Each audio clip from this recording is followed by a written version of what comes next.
राष्ट्रगाथा channel पर आने वाले सभी दर्शकों और श्रोताओं को मेरा सादर सप्रे नमस्कार।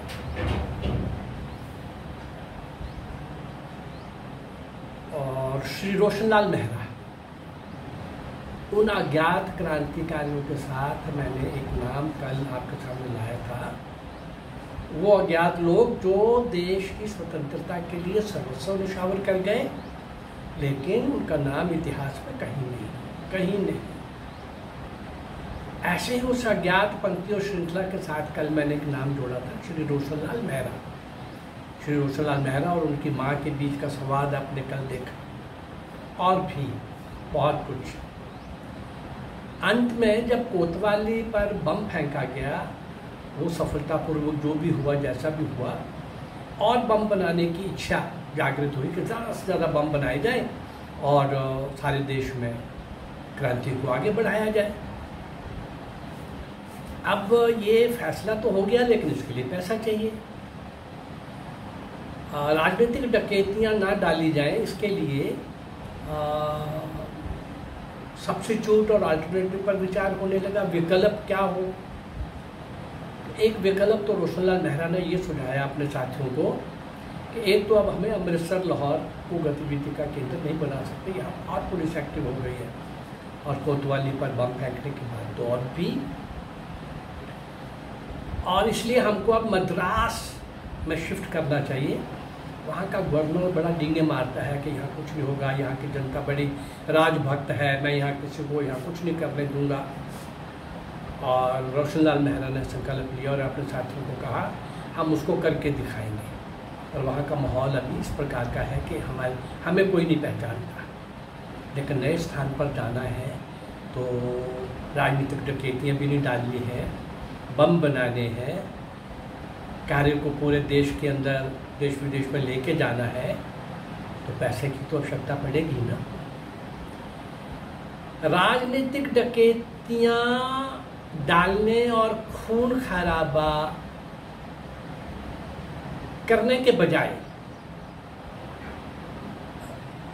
रोशनलाल मेहरा ने पैसा अपने ही घर से उड़ाने को श्रेय का समझा।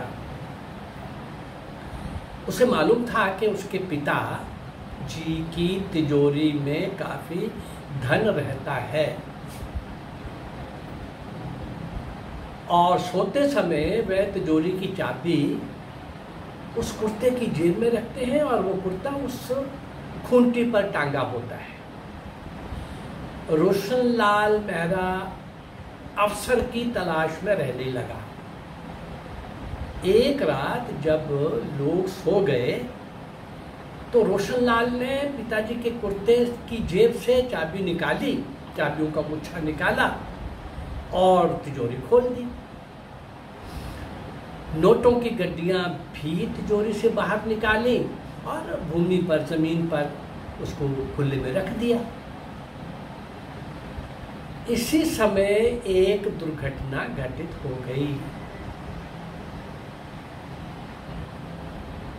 एक छत्ती पर, टांग पर कुछ खाली कनस्तर टीन के रखे हुए थे। उनके पीछे चूहों का बसेरा था। चूहों की आपस में धमाचौकड़ी हुई और टीन के कुछ कनस्तर भारी आवाज करते हुए नीचे आ गिरे। रोशनलाल मेहरा फुर्ती से रजाई में जाके दुबक गए। उसके पिता उठे और स्थिति का जायजा लिया। उन्होंने देखा कि तिजोरी खुली हुई है और नोटों की गड्डियां जमीन पर बिखरी पड़ी है, खुली पड़ी है। चोरी हो जाने की आशंका से इस कमरे में सोए हुए सब लोग उठ बैठे। रोशनलाल भी कच्ची नींद में जागते हुए होने का, करने का अभिनय करने लगा। पिताजी क्या हो गया है, कुछ पता नहीं चला, आवाज आई थी। सब लोगों ने पूरे मकान की अच्छी तरह से जांच पड़ताल की। सभी खिड़की दरवाजे यथापूर्व बंद पाए गए। निष्कर्ष निकाला गया कि चोर बाहर का नहीं, घर का ही कोई होना चाहिए, घर का ही होना चाहिए। चोरी हो जाने की आशंका से दूसरे कमरे में सोए हुए सब लोग उठ बैठे और ये भी अभिनय करने लगे, रोशनलाल मेहरा भी।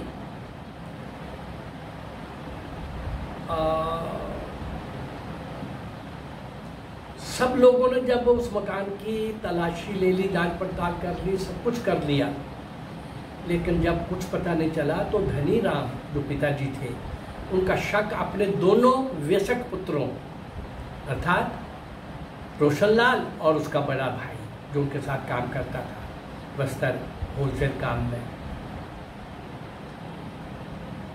बड़ा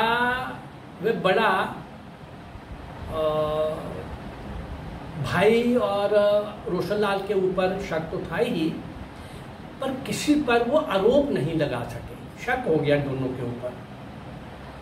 स्वयं को निर्दोष सिद्ध करने के लिए रोशनलाल ने पिता के शक के विरोध में अपने अगले दिन से ही एक अनशन आरंभ कर दिया। 4 दिन तक उसने अन्न ग्रहण नहीं किया। उसके दादा और दादी जी उसके पक्ष में खड़े हो गए, उसके पक्ष में खड़े हो गए और कहा कि नहीं, रोशनलाल और ये दोनों भाई ऐसे बिल्कुल नहीं कर सकते। उसके पिता का शक दूर हो गया, बात आई गई होगी। इस घटना के 3 सप्ताह पश्चात रोशनलाल को फिर एक अवसर मिला। उसके पिताजी और उसकी सौतेली माँ, एक वो माँ जिसके साथ संवाद किया था और उसका निधन हो गया था, और ये सौतेली माँ, पिता और सौतेली माँ दोनों बाहर गए हुए थे। रोशनलाल को मालूम था कि बाहर जाते समय उसके पिता तिजोरी की चाबियां कहाँ रखते हैं। नियत स्थान से उसने चाबियां उठाई और तिजोरी खाली कर दी। उस समय उसमें उस तिजोरी में 5,800 रुपये निकले। ये रुपए लेकर रोशनलाल चंपत हो गया। 5,000 रुपये पार्टी के काम काज चलाने के लिए शंभूनाथ आजाद को और अपने खर्च के लिए 800 रुपये अपने पास रख लिए, इसी क्रांतिकारी गतिविधियों के खर्च के लिए वो उसने अपने पास रख लिए। इस घटना के पश्चात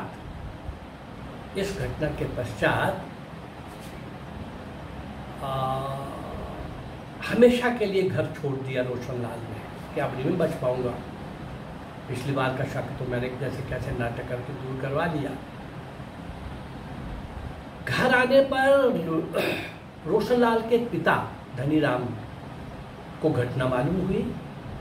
उन्होंने पुलिस में रिपोर्ट दर्ज करा दी। उन्होंने कुछ साथियों के नाम भी लिखवाए। पुलिस कोतवाली में बम फेंकने की घटना के पश्चात पुलिस को भी कुछ क्रांतिकारियों की तलाश थी। रोशनलाल के नाम गिरफ्तारी का वारंट निकाला गया और इनाम की भी घोषणा कर दी गई, नगद इनाम की। स्थान स्थान पर रोशनलाल के फोटो लगा दिए गए। शंभूनाथ आजाद और रोशनलाल से 5,000 लेकर शंभूनाथ आजाद ने रोशनलाल से 5,000 रुपये लेकर अपने ही दल के एक साथी लाहौर निवासी श्री रामविलास शर्मा के पास रख दिए और उसे निर्देशित कर दिया गया कि जिस पते पर ये पैसे मंगवाएंगे तुम भेजते रहना। ये प्रबंध करके क्रांतिकारियों का एक दल उत्कंठ होता हुआ मद्रास पहुंचा। रोशनलाल मेहरा के सुझाव पर कि यहाँ नहीं, वहाँ जाके काम करना चाहिए। मद्रास के रामपुर क्षेत्र में किराए का एक मकान लेकर ये सब लोग उसमें रहने लगे।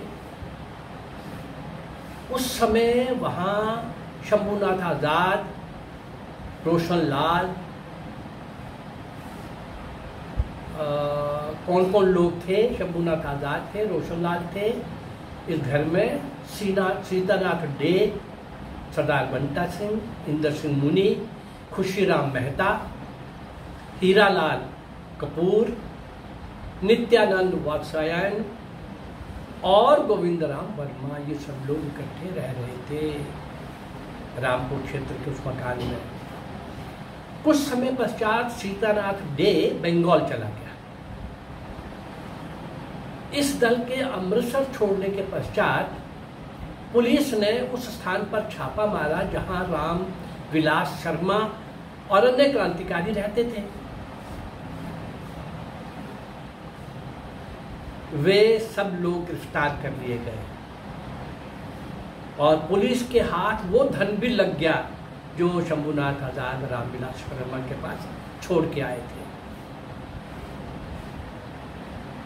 पैसे के अभाव में मद्रास का क्रांतिकारी दल संकट में पड़ गया।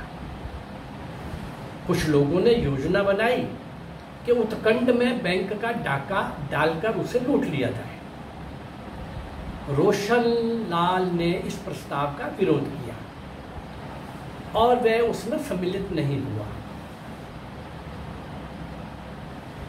जिन लोगों ने बैंक में डाका डाला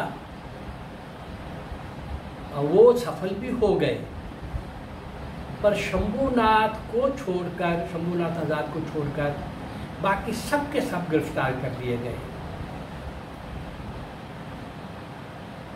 जो साथी बचे उन्हें लेकर शंभूनाथ आज़ाद और रोशनलाल मेहरा रामपुर क्षेत्र वाला मकान छोड़कर तंबू चट्टी स्ट्रीट में एक नया मकान लेकर उसमें रहने लगे। अभी रोशनलाल मेहरा की यात्रा और लंबी है, आज दूसरे एपिसोड में, लेकिन मद्रास में ये और क्या करते हैं, आगे की यात्रा और भी कितनी कठिन है, रोचक भी है, कठिन भी है। वो मार्ग ही कठिन था भाई, कंटकाकीर्ण मार्ग था और जान हमेशा ही हथेली पर लेकर के चला करते थे। ये सब लोग जो देश की आज़ादी के लिए निष्काम भाव से बाल बालिकाएं, किशोर किशोरियां, युवा युवतियां और हर आयु वर्ग के लोग देश विदेश में सब प्रकार की कुर्बानी और बलिदान के नए पृष्ठ लिख रहे थे, इनमें से किसी का भी नाम इतिहास में नहीं। मैं 651 वीडियो जो आप तक पहुंचाई है मैंने, 99% वो लोग जिनको कोई नहीं जानता। इसमें भी और कितने नाम आए। और रोशनलाल मेहरा और उसकी माँ का योगदान देखिए। ऐसे अनगिनत, असंख्य, अज्ञात, पूर्ण रूप से अज्ञात ऐसे सब लोगों के बलिदान को, योगदान को, भारत माँ के स्वतंत्रता संग्राम में हुए बलिदान को, उस यज्ञ में हुए आहूत क्रांतिवीर वीरांगनाएं और नायक नायिकाओं को स्मरण नहीं किया गया और बताया गया आज़ादी नेहरू और गांधी ने लेके दी है। इससे बड़ा मजाक और कोई नहीं हो सकता। मैं बार बार बता चुका हूँ, तथ्यों के साथ बता चुका हूँ। ना कांग्रेस ने, उस समय की कांग्रेस ने कोई देश की आज़ादी के लिए कंक्रीट काम किया, ना इन नेताओं ने, उल्टा अंग्रेजों का साथ दे करके इस स्वतंत्रता संग्राम में जूझ रहे, फांसी के तख्ते पर झूल रहे, जेलों के अंदर दम तोड़ रहे, काला पानी जैसे घोल के जेलों का सजा का जो भुगत रहे थे, जो वही मर खप गए। इनमें से किसी का नाम नहीं, और नाम किसका? नेहरू और गांधी का। और नेताजी सुभाष चंद्र बोस के साथ क्या किया ये मैंने कल भी कहा था, आगे फिर बताऊंगा। लेकिन आज मेरा ये प्रयास रोशनलाल मेहरा, अभी एक और एपिसोड बनेगा इसके ऊपर, कल मैं फिर लेके आऊँगा।